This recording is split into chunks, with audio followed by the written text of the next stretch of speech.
Hello friends, আমি পায়েল সেন আর আপনারা দেখছেন আমার বাংলা ভাষার মাধ্যমে ফার্সি শিক্ষা চ্যানেলটি। বন্ধুরা, আজ আমি আপনাদের সঙ্গে সে দিয়ে কিছু বাক্যের উদাহরণ আলোচনা করব। গত একটি ভিডিওতে আমি সে দিয়ে কিছু বাক্যাংশ আপনাদের সঙ্গে আলোচনা করেছিলাম এবং সেখানে আমরা দেখেছিলাম সে শব্দটির ইট ইজ এই অর্থেই সব বাক্যাংশগুলির ব্যবহার আমরা করেছিলাম। আজ আমরা যে বিষয়টি জানব সেটি হলো এই সে শব্দটি ইট ইজ ছাড়া আর কোন কোন অর্থে ফরাসি ভাষায় ব্যবহৃত হয়। এই সে শব্দটি ইট ইজ ছাড়া দিস ইজ, দ্যাট ইজ, আবার কখনো কখনো হি ইজ, সি ইজ অর্থাৎ এটা হয় ওটা হয় এগুলি ছাড়াও সে হয়, অর্থাৎ ইংরেজিতে যখন আমরা বলি কোনো একটি মহিলার ক্ষেত্রে সে হয় তখন আমরা সি ইজ বলি এবং পুরুষের ক্ষেত্রে বলি হি ইজ। তো এই সে শব্দটি this is, that is, it is, he is, she is এই ধরনের শব্দগুলির ক্ষেত্রে কিন্তু ব্যবহৃত হয় ফরাসি ভাষার ক্ষেত্রে। তো আজকে আমরা এর উদাহরণের মাধ্যমে জেনে নেব। চলুন দেখে নিই আজকের প্রথম বাক্যটি। প্রথমেই আমরা দেখব c'est un livre intéressant, c'est un livre intéressant অর্থাৎ এটি একটি আকর্ষণীয় বই। এই ক্ষেত্রে একটি বিষয় আজকে আপনারা যারা আমার ভিডিও প্রথম দেখছেন তাদের উদ্দেশ্যে বলি, এখানে আমরা দেখছি তে অ্যালফাবেটটি অর্থাৎ সের শেষে যে তে অ্যালফাবেটটি রয়েছে সেটি পরবর্তী উ অ্যালফাবেটের সঙ্গে কিন্তু একত্রে উচ্চারণ হয়েছে, তাই আমরা বলছি c'est un livre intéressant এবং ফরাসি ভাষার ক্ষেত্রে এরকম কিছু কিছু সময় হয়ে থাকে। অর্থাৎ এটি একটি আকর্ষণীয় বই। এটি আমরা দেখছি ইট ইজের ক্ষেত্রে ব্যবহৃত হয়েছে।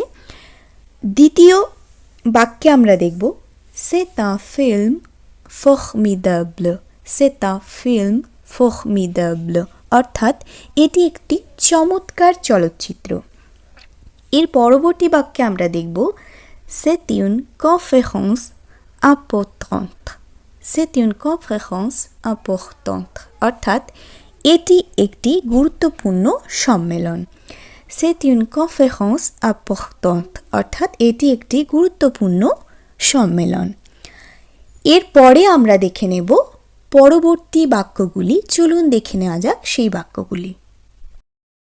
এরপর যে বাক্যগুলি আমরা দেখব c'est un bon ami, c'est un bon ami অর্থাৎ সে একজন ভালো বন্ধু। খুব ভালোভাবে লক্ষ্য করুন বন্ধুরা, এই ক্ষেত্রে কিন্তু আমরা যদি এই বাক্যটিকে ইংরেজিতে বলি তাহলে আমরা বলবো he is a good friend অর্থাৎ এই ক্ষেত্রে কিন্তু সে শব্দটি একটি ব্যক্তির জন্য ব্যবহৃত হচ্ছে। সে হয় এই অর্থে অর্থাৎ হি ইজ, সে হয় একজন ভালো বন্ধু অর্থাৎ এই ক্ষেত্রে আমরা দেখছি হি ইজের জন্য সে শব্দটি ব্যবহার করা হচ্ছে। c'est une autre histoire, c'est une autre histoire অর্থাৎ এটি একটি অন্য ইতিহাস। আমরা অনেক সময় বলি কখনো কোনো গল্পের বিশ্লেষণ করতে গিয়ে এটি একটি অন্য ইতিহাস অর্থাৎ এই ক্ষেত্রে আমরা দেখব সেই শব্দটি দিস ইজ এই অর্থে ব্যবহার হচ্ছে c'est une autre histoire। পরবর্তী বাক্যে আমরা দেখছি c'est une bonne école, c'est une bonne école অর্থাৎ এটি একটি ভালো school. c'est une bonne école অর্থাৎ এটি একটি ভালো স্কুল। এরপরে আমরা দেখে নেব পরবর্তী বাক্যগুলি। তার আগে এই বাক্যগুলি আমি আপনাদের সঙ্গে আরেকবার আলোচনা করব। c'est un bon ami, c'est une autre histoire, c'est une bonne école। এরপরে আমরা দেখে নেব পরবর্তী বাক্যগুলি। চলুন দেখে নিই। এরপর যে বাক্যটি সম্পর্কে আমরা জানব সেটি একটি গুরুত্বপূর্ণ বাক্য c'est une vieille amie, c'est une vieille amie অর্থাৎ তিনি একজন পুরনো বান্ধবী। কেন গুরুত্বপূর্ণ বাক্য? কারণ এখানে আমরা স্ত্রীলিঙ্গবাচক শব্দের ব্যবহার করছি, তাই আমরা এখানে ইউন শব্দের ব্যবহার করেছি। ভিয়েই আমি এগুলি সবই কিন্তু স্ত্রীলিঙ্গবাচক শব্দের বানান হিসেবেই ব্যবহার করেছি। তিনি একজন পুরনো বান্ধবী এবং ইংরেজিতে যদি আমরা বলি তাহলে আমরা বলবো she is an old friend, she is an old friend অর্থাৎ এই ক্ষেত্রে শি ইজের ব্যবহার করা হয়েছে। c'est un bel écrivain, c'est un bel écrivain অর্থাৎ তিনি একজন সুন্দর লেখক, কিন্তু ইংরেজিতে যখন আমরা বলবো তখন বলবো হি ইজ। অর্থাৎ বাংলাতে যদিও আমরা তিনি দুটোর ক্ষেত্রেই বলছি, কিন্তু হি ইজ সি ইজ এর ক্ষেত্রে আমরা দেখছি সে শব্দটি কিন্তু ব্যবহার হচ্ছে, এবং যখন আমরা স্ত্রীলিঙ্গবাচক শব্দের ব্যবহার করব তখন সেই অনুযায়ী আমরা ডেফিনিট ইনডিফিনিট আর্টিকেলসে ব্যবহার করব, সেগুলির বানান স্ত্রীলিঙ্গের ক্ষেত্রে যে বানানগুলি হয় সেগুলি ব্যবহার করব, এবং পুংলিঙ্গের ক্ষেত্রে যেগুলি হয় সেগুলি আমরা পুংলিঙ্গবাচক শব্দের ক্ষেত্রে ব্যবহার করব, এবং বাক্যের ক্ষেত্রেও কিন্তু ঠিক একই রকমভাবে পুংলিঙ্গবাচক শব্দের আগে যে ডেফিনিট ইনডিফিনিট আর্টিকেলসটি হয় তার ব্যবহার করব। c'est une vieille amie, তিনি একজন পুরনো বান্ধবী, c'est un bel écrivain, সে একজন সুন্দর লেখক। ওপরের বাক্যটি আমরা সি ইজের ব্যবহার করছি, 8 নম্বর বাক্যে আমরা হি ইজের ব্যবহার করছি। 9 নম্বর বাক্যে আমরা দেখব c'est une grande maison, c'est une grande maison অর্থাৎ এটি একটি বড় বাড়ি, এটি একটি বড় বাড়ি।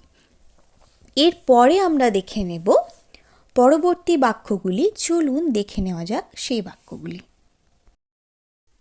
এরপর যে বাক্যগুলি আমরা দেখব c'est un nouvel hôtel, c'est un nouvel hôtel অর্থাৎ এটি একটি নতুন হোটেল।